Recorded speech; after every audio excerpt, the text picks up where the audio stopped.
ನಮಸ್ತೆ, ಎಲ್ಲರಿಗೂ ಸ್ವಾಗತ.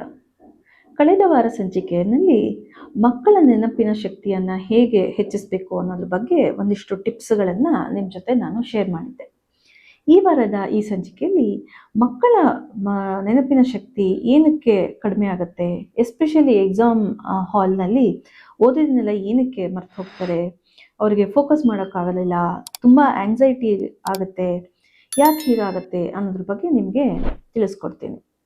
ನೋಡಿ, ನಮ್ಮ ಜೀವನದಲ್ಲಿ ಎಸ್ಪೆಷಲಿ ಮಕ್ಕಳಿಗೆ ಈ ನಿದ್ರೆ ಅನ್ನೋದು ಬಹಳನೇ ಮುಖ್ಯ ಆಗುತ್ತೆ. ಯಾಕಂತಂದರೆ ನಾನು ಹಿಂದೆ ಒಂದು ಎಪಿಸೋಡ್ನಲ್ಲಿ ಹೇಳಿದ್ದೆ, ಈ ಮಕ್ಕಳ ಮಿದುಳು ಅವರಿಗೆ 20-25 ವರ್ಷ ಆಗೋ ತನಕ ಬೆಳೆಯುವಂಥದ್ದು ಅಂತ. ಸೊ ಈ ಒಂದು ಮಿದುಳ ಸಂಪೂರ್ಣ ಬೆಳವಣಿಗೆಗೆ ಈ ನಿದ್ರೆ ಬಹಳನೇ ಅಗತ್ಯ. ಅವರು ನಿದ್ದೆ ಮಾಡಲಿಲ್ಲ ಅಂತಂದರೆ ಅವರ ಬೆಳವಣಿಗೆಗೆ ಅದು ನೇರವಾಗಿ ಅದು ಪ್ರಭಾವವನ್ನು ಬೀರುವಂಥದ್ದು. ಸೊ ನಿದ್ರೆ ಅಂತಂದರೆ ಏನಪ್ಪ ಅಂತಂದರೆ ಬೇಸಿಕಲಿ ನಮ್ಮ ಬ್ರೈನ್ಗೆ ಒಂದು ನಾವು ರೆಸ್ಟ್ ಕೊಡುವಂಥದ್ದು, ಅಂದರೆ ನಮ್ಮ ಮಿದುಳಿಗೆ ವಿಶ್ರಾಂತಿ ಕೊಡುವಂಥದ್ದು. ಹೇಗೆ ನಮ್ಮ ದೇಹದ ಉಳಿದ ಎಲ್ಲ ಭಾಗಗಳಿಗೂ ನಾವು ವಿಶ್ರಾಂತಿಯನ್ನು ಕೊಡ್ತೀವೋ ಹಾಗೆ ಮಿದುಳಿಗೂ ಸಹಿತ ನಾವು ವಿಶ್ರಾಂತಿಯನ್ನು ಕೊಡಲೇಬೇಕು. ನಾವು ನಿಂತ್ಕೊಂಡು ಓಡಾಡಿಕೊಂಡು ತುಂಬ ಕೆಲಸ ಮಾಡಿದಾಗ ಏನಾಗುತ್ತೆ, ನಮಗೆ ದಣಿವಾಗುತ್ತಲ್ವ, ಕಾಲೆಲ್ಲ ನೋವು ಬಂದು ಸುಸ್ತಾಗುತ್ತೆ. ಅವಾಗ ನಾವೇನು ಮಾಡ್ತೀವಿ, ಸ್ವಲ್ಪ ಹೊತ್ತು ಕೂತ್ಕೊಂಡು ಮಲ್ಕೊಂಡು ರೆಸ್ಟ್ ತೊಗೊಳ್ತೀವಿ.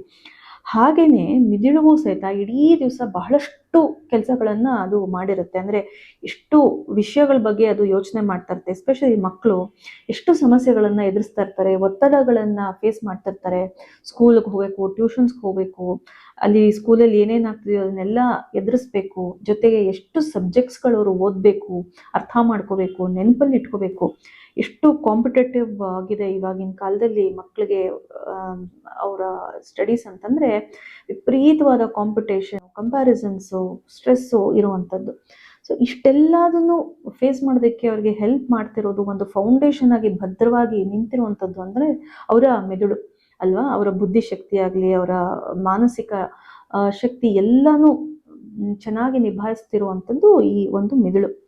ಆ ಮಿದುಳಿಗೆ ಇಷ್ಟೆಲ್ಲ ಮಾಡಿ ಅವರು ರಾತ್ರಿ ಹೊತ್ತು ಅದಕ್ಕೆ ಒಂದು ವಿಶ್ರಾಂತಿ ಕೊಡಲಿಲ್ಲ ಅಂತಂದರೆ ಮಾರನೇ ದಿವಸ ಅವ್ರು ಎದ್ದು ಎಕ್ಸಾಮ್ಗೆ ಹೋದಾಗ ಅದು ಹೆಂಗೆ ಅವ್ರಿಗೆ ಹೆಲ್ಪ್ ಮಾಡುತ್ತೆ ಬರೆಯೋದಕ್ಕೆ, ಒಳ್ಳೆ ಪರ್ಫಾರ್ಮೆನ್ಸ್ ಕೊಡೋದಕ್ಕೆ?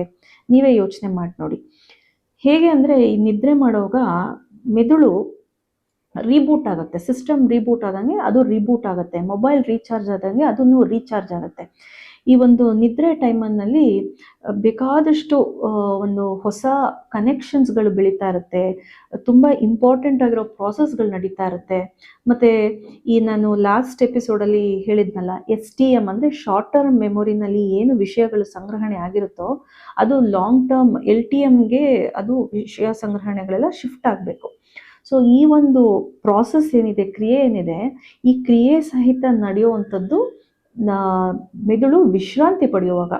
ಅದು ಎಸ್ಪೆಷಲಿ ರಾತ್ರಿ ಹೊತ್ತು. ಯಾಕೆ ಅಂತಂದರೆ ರಾತ್ರಿ ಹೊತ್ತು ಬೇರೆ ಎಲ್ಲ ಕ್ರಿಯೆಗಳು ಒಂದು ಮಟ್ಟಿಗೆ ಸ್ಟಾಪ್ ಆಗಿರುತ್ತೆ. ಅಂದರೆ ನಾವು ಜಾಸ್ತಿ ಯೋಚನೆ ಮಾಡ್ತಿರಲ್ಲ, ಅಲ್ಲಿ ಏನೋ ಒಂದು ಥಾಟ್ಸ್ ಇರಲ್ಲ. ಸೊ ಅಂಥ ಟೈಮಲ್ಲಿ ಏನು ಮಾಡುತ್ತೆ ಅಂತಂದರೆ ಎಸ್ಪೆಷಲಿ ಹಿಪ್ಪೋ ಕ್ಯಾಂಪಸ್ ಅಂತ ಹೇಳಿ ಒಂದು ಭಾಗ ಇದೆ ನಮ್ಮ ಮಿದುಳಿನಲ್ಲಿ.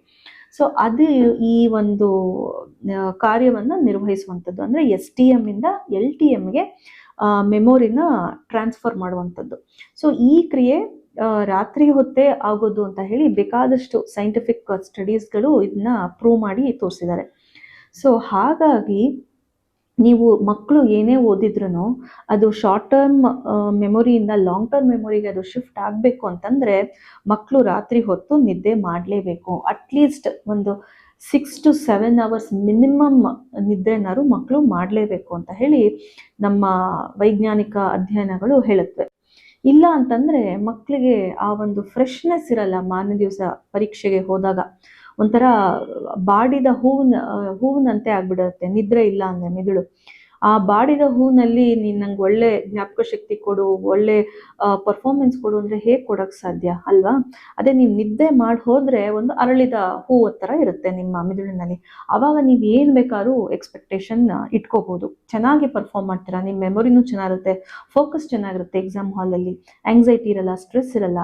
ಯಾವ ಮಕ್ಕಳು ನಿದ್ದೆ ಮಾಡದೆ ರಾತ್ರಿ ಎಲ್ಲ ಎದ್ದು ಕೂತು ಓದ್ಕೊಂಡು ಹೋಗ್ತಾರೋ ಅಂತ ಮಕ್ಕಳು ರಾತ್ರಿ ಹೊತ್ತು ಏನು ಓದಿರ್ತಾರೋ ಅದು ಅವರಿಗೆ ನೆನಪು ಬರೋದಿಲ್ಲ. ಜೊತೆಗೆ ಆಂಗ್ಸೈಟಿ ಸ್ಟ್ರೆಸ್ಗೂ ಅವರು ಒಳಗಾಗ್ತಿರ್ತಾರೆ.